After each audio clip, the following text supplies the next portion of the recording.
What's up, everybody? Hey, Tom Laird here, host of the Advice from a Call Center Geek podcast and founder of Expivia.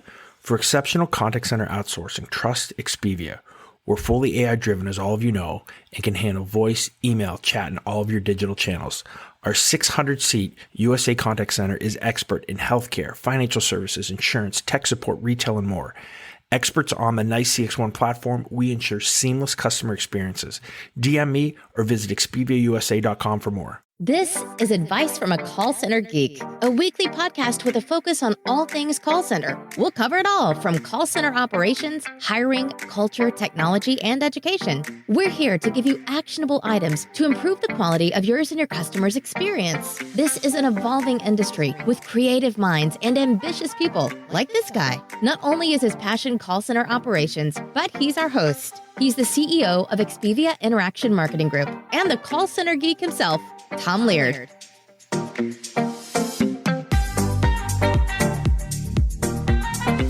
What's up, everyone? Welcome back to another episode of Advice from a Call Center Geek, the call center and contact center podcast, where we try to give you some actionable items to take back into your call center, improve the call center, improve the customer experience, improve your agent experience. My name is Tom Laird. I am the CEO of Expivia Interaction Marketing. We are a 600-seat call center outsourcer located here in Erie, Pennsylvania. And I should say here, as I record this on November 17th, about a week and a half before Thanksgiving, we had our first snow today. Nothing crazy, but just kind of one of those actually kind of pretty snows, as I woke up and kind of looked out my window this morning. So it's kind of cool, but hey, it's coming, right? It's that, I guess it's that time of year in the Northeast. So, all right, hey, I wanted to talk about 10 unique ways to use speech analytics.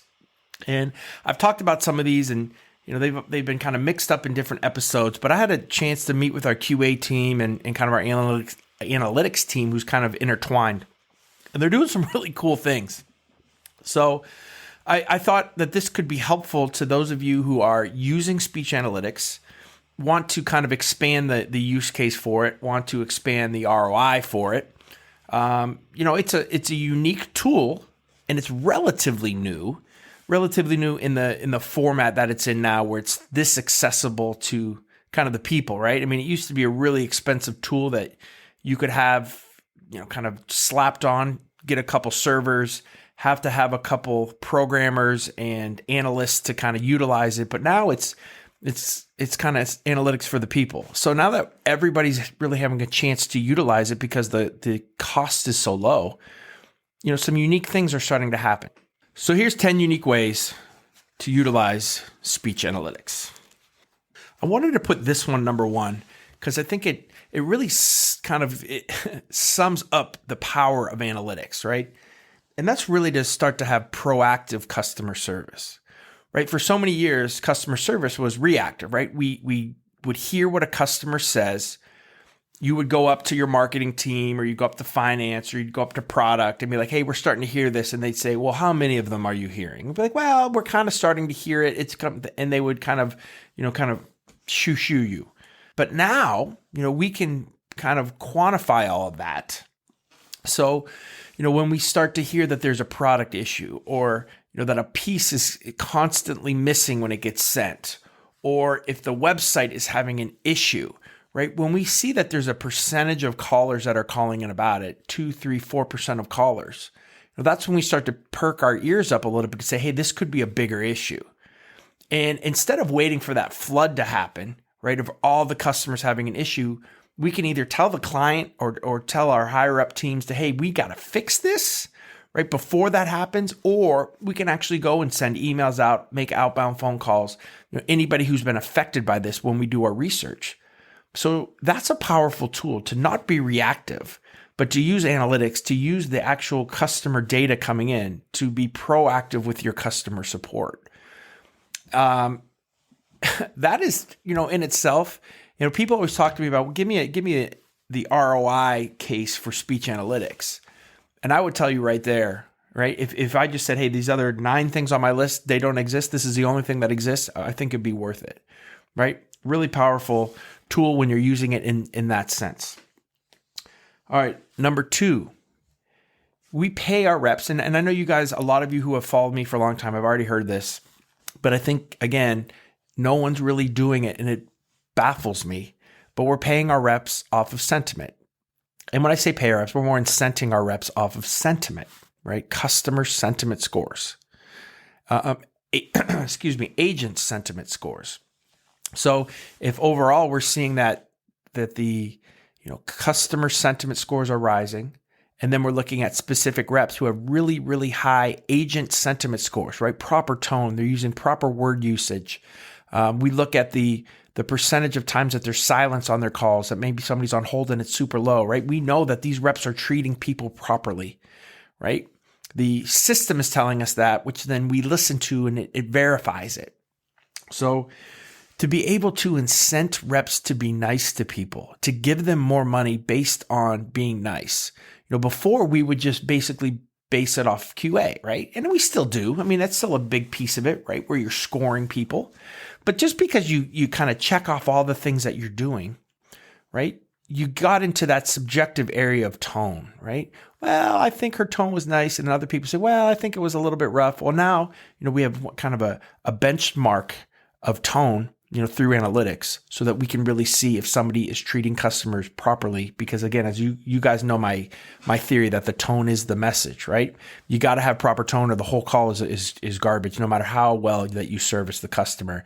If they felt like you were annoyed with them, it doesn't matter, right? So that's a really important piece. Again, incenting your reps for being nice, right? And being able to do that where everybody can see a dashboard is a really powerful tool. Number 3, and this kind of goes with number 1, but it's getting actual marketing data, right? So, when we talked about proactive service, we're talking more on the service side. With this, we're collecting product information. We're collecting price information. We're collecting, all the things that have to do with the service or the product, right? So no longer are we just looking at serving the customer with our call center, but we're collecting all that big data and sourcing it, and being able to go back to the marketing team that 38% of the customers use the phrase too expensive on this product, right? We can do all those kind of things. Hey, people have been calling in and we have a percentage of customers that hated that last ad that we put out. They thought it was rude or, they thought it was condescending. We can collect all that information, give it back to the teams and have them make business decisions based on what customers are saying without us actually doing surveys, right? They're giving a non-ask survey every single time they call when we're collecting all that data. Pretty cool. All right. Number 4, I think, really looking at customer sentiment, right? And the cool thing about customer sentiment is then understanding the whys, right? Understanding why things are dropping, looking at keywords based on sentiment, right? We always knew if you did CSAT or you did NPS, right, you would see if a customer was mad or if they were irritated or if there was a trend. But a lot of times we didn't have the data, behind that to really say why. We would just assume, hey, well, we just launched that new website. They must not like it, right? We'd make those type of leaps of faith without us really knowing. So I think, that's a really important piece of it. Number 5 is we can now look at frustration segments within a call.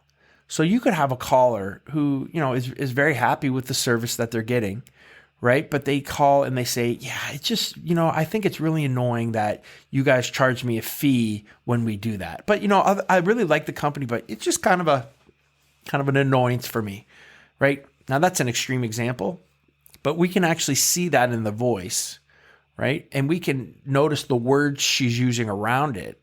So not only are we looking at, can you look at customer sentiment, but you can look within a call about little frustration points that customers have with maybe the journey or maybe your product, right? They're not calling in because they're ticked about it, right? This is kind of a secondary ancillary thing that they bring up, during the call that we're able to kind of track and monitor so that we can say, hey, you know what?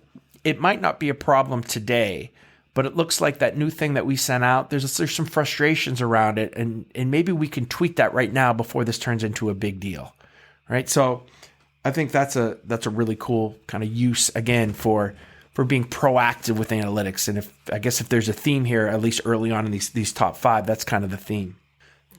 Okay, the 6th unique use case for speech analytics is to really look at service level and what your variance is for SLA. So let me break that down.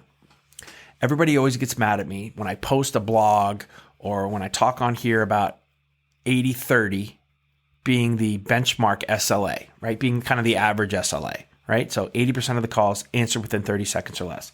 I get a ton of pushback that says, Tom, that's not true. It's different by industry. And that's a misnomer and it's really never been true. And fine, I'm not here to debate that. But what I will agree with my friends is that we do have the tools to not just make these blanket statements, but to really look deeper at each customer segment and create SLAs that really are based on the level of service that a customer is willing to have, or that a group of customers are willing to have. So let me break that down. So we can look and say, hey, at an 80-30, we have a positive sentiment score of 77%, right? So 77% of the customers have positive customer sentiment when we have an 80-30. So now let's extrapolate that out to 60 seconds, right? So when the customers are waiting 60 seconds, maybe it only drops 1% to 76%, right? And that may mean that we don't need to staff, or we can have 4 or 5 less headcount, right? Which saves some money. Again, you want to talk about ROI of analytics. That's a big piece of it. You're not irritating your customer base. They're willing to wait that minute, and maybe you don't need as much headcount. Those guys can be doing other things. Now, let's say we get to a minute 20 and it only drops another 1 percentage point. But then we get to 2 minutes and there's a 15 to 20% drop in sentiment. We know, really at a minute 20 or a minute 30, that's really when our customers really start to get ticked. So maybe we staff at 10% under that, which is still not an 80-30. We can maybe be at an 80, 90. And have 80% of the calls answered with 90 seconds or less. So that's a cool use case for it, right? To really be able to look and see where your customer variances are, where their frustrations come from waiting, and, staff it to that level so that you're still making your customers relatively happy, right? They're not irritated. They're showing it through analytics, but, you can save some money, having your associates be doing other things because you don't need headcount, right, to get to that 80-30. Pretty cool use case, something that we talk to our clients about a lot if they're worried about staffing, right? And they want to be within budget, and maybe they have a tighter budget. And we say, okay, guys, maybe we can't do an 80-30 or an 80-20 like you'd like, but let's still keep your customers happy. So we can take this headcount away, but because you guys can go up to, this minute, a minute and a half, or 2 minutes, and your customers don't really drop off or show any type of negativity towards that waiting. I will say on average, we really don't see a huge drop until about a minute 30 to 2 minutes. Anything after 2 minutes, there starts to become a little bit of frustration, and then you can get to 5 to 7 minutes and there's big drops. But really, an 80-30 is important, but we're really seeing about a minute to a minute 30, as an okay place to be, where customers are willing to wait, that extent, especially in COVID times. All right. The other cool thing, number 7, is we can track silence, right? So really, we can track the percentage of times that there's total silence on the phone. So whether that is a soft skills that your reps don't have, right? Or maybe they're putting people on hold a lot. They're putting people on mute a lot. So we can look at, obviously, the hold times when you look at your reporting, but a lot of times you can't look and see how many times they're muted, right? And a lot of times that's how reps will kind of get away with it, right? They'll just mute the customer when they're asking a question, not put them on hold. So this is a way that we can really tell and see, if there is an issue with a specific rep from a customer experience standpoint by how long customers are being put on hold, on how long there's silence on each of the calls. All right. So number 8, and I think this probably, I don't know if it's a unique use case, but it's one that's probably not used enough, and that's fraud protection with analytics. Right, so you can track specific if-then statements that get said by customers. Right, again, I always use the example for a financial services customer that we have. If a customer wants to get a new debit or credit card sent and they need to change their address, right? I'm not saying that that's fraud, but those calls are going to get flagged so that our QA team and our analytic team can listen to them and make sure that, there's nothing kind of weird going on there. So we talk to every client, and you should kind of do that too with maybe, stakeholders that maybe are in your call center or above you that, know some ways that fraud has happened in the past, and see if you can come up with keywords or phrases that are said during those fraud attempts so that all those calls get flagged, right? So that instantly when that stuff gets said, you're able to then go and say, whoa, let's go take a deeper look at this. Let's look at the customer file, dig in, and try to hit fraud off before it even happens. So again, I don't know if that's a unique use case, but it's an underutilized use case, especially for analytics and the tools with if-then statements that are coming out to be able to do that. All right, number 9 is, again, we know we can track keywords, but the other thing is we can track how many times our competitor gets said, right? Or a specific keyword that we'd like to use. And I'm going to use this. I guess we're post-election, or I don't know. Are we post-election? Nobody's conceded yet. I don't know. But we worked for a nonprofit that the Trump family gave a lot of money to. And this is not a political statement whatsoever, but we had to track how many times customers called in, right? And they would call in irritated and say, you shouldn't take money from the Trump family, blah, blah, blah. And so they always thought that was negative, right? That, we get hammered a lot because, we took this money from the Trump family for our nonprofit, and,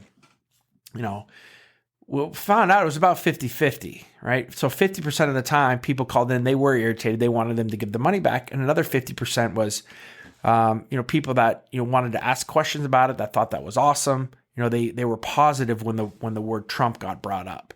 Now, the difference was people would call in specifically to complain about giving the money back, where the other calls would kind of come within another call, right? They weren't calling to say, hey, the Trump family's great. They will call and say, hey, I'd like to give another $20 a month to your organization. And hey, I heard that the Trump family is giving money too. That's pretty cool. That kind of stuff would happen. So, we were able to kind of paint a picture of how these calls were coming in.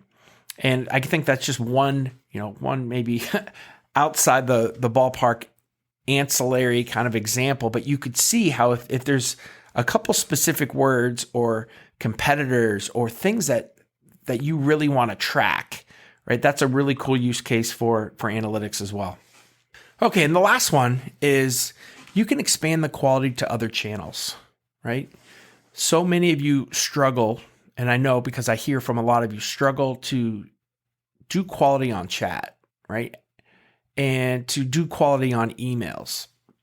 So not only can we, look at chat and look at emails from a quality standpoint, we can also look at them from an analytics standpoint. We can look at keywords within those because they basically are transcripts. So you can get actually really good data from your chat and from your email because they're already in the format that the AI and that the programming, can take. So it doesn't have to then transcribe them and maybe transcribe them and the transcription's a little off. This is kind of just real raw data that's feeding right into the analytics platform. So you can get some really cool stuff from there. And that's something that is underutilized is chat and email with analytics.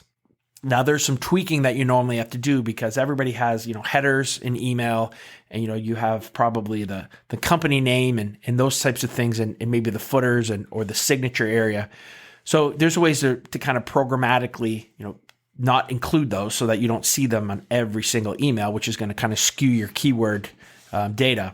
But if you just kind of stick to the body of the emails and you stick to your chats, you can get some really cool stuff. So again, that's 10 ways to find some ROI, 10 unique use cases for speech analytics. This list is going to continue to grow as new releases come out from everybody's analytic platforms and new ways that kind of come. So it's a pretty cool time to get really involved in analytics. I think it's a lot of fun, and there's just a lot of really unique data that you can pull from it. So again, thank you guys. I appreciate it. If there's any possible way that you guys can leave a review, I would really, really appreciate it, especially on iTunes. That would be awesome. We've kind of stalled a little bit there on our reviews. Please join the Advice from a Call Center Geek Facebook community. Join our texting community. just text call center to 814-247-0366. If you have any questions you ever want to ask me, that's a direct line to me. And then also for any of you who are looking for call center software, call center solutions, I'm not sure where to go, have a couple questions. Anytime that you have any questions that deal with that, please, I'm an open book as well. Feel free to look me up and ask away. So if you're not following me as well on LinkedIn, you got to follow me on LinkedIn. We're posting a ton of really good stuff every single day, trying to get about 15 to 20 different pieces of call center content. I never sell on there. Every once in a while I might post something about Expivia, but pretty much it's just call center ops and things that to hopefully help and add value to all of you. Again, thank you guys very much. I will try to post before or try to do another podcast before Thanksgiving. Might be done on probably won't be done on Black Friday. It's going to be crazy busy here. So I'll try to get one out next week. If not, have a great Thanksgiving, and I'll talk to all of you soon.